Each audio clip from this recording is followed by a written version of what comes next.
सागर बंगल्यावर आज भाजपाच्या कोर कमिटीची महत्त्वाची अशी बैठक पार पडणार आहे। महाराष्ट्र भाजपाचे प्रभारी भूपेंद्र यादव आणि सहप्रभारी अश्विनी वैष्णव आज मुंबईमध्ये आहेत। त्यांच्या प्रमुख उपस्थितीत ही बैठक पार पडणार आहे। देवेंद्र फडणवीस यांच्या शासकीय निवासस्थानी या बैठकीचे आयोजन करण्यात आले आहे। देवेंद्र फडणवीस, पंकजा मुंडे, चंद्रशेखर बावनकुळे, सुधीर मुनगंटीवार यांच्यासह प्रमुख नेते या बैठकीला आता उपस्थित राहणार आहेत। भाजपाच्या गोटातून ही महत्त्वाची आपण बातमी पाहतोय। तर या संदर्भात माहिती देत आहेत आमचे प्रतिनिधी ओम देशमुख सध्या आपल्या सोबत आहेत। ओम, महत्त्वाची बातमी आपण पाहतोय, सागर बंगल्यावर या बैठकीचं आयोजन करण्यात आलेलं आहे। नेमकं काय घडू शकतं या बैठकीत?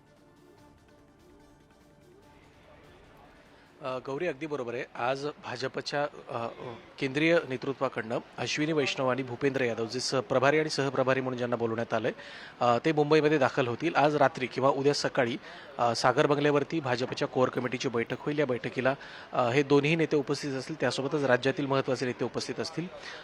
माजी प्रदेशाध्यक्ष, विद्यमान प्रदेशाध्यक्ष चंद्रशेखर बावनकुळे आणि इतर सर्व महत्त्वाचे नेते या बैठकीला असतील।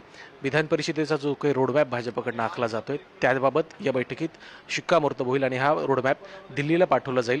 त्यानंतर विधानसभेबाबत एक मोठी घडामोड होईल आणि जुलैच्या पहिल्या आठवड्यामध्ये अमित शहा देखील महाराष्ट्राच्या दौऱ्यावर येणार आहेत। त्यामुळे या बैठकीतून महत्त्वाचे निर्णय घेतले जातील, ते दिल्लीला कळवले जातील आणि त्यानंतर जो प्लॅन आहे तो महाराष्ट्रामध्ये इम्प्लिमेंट केला जाईल।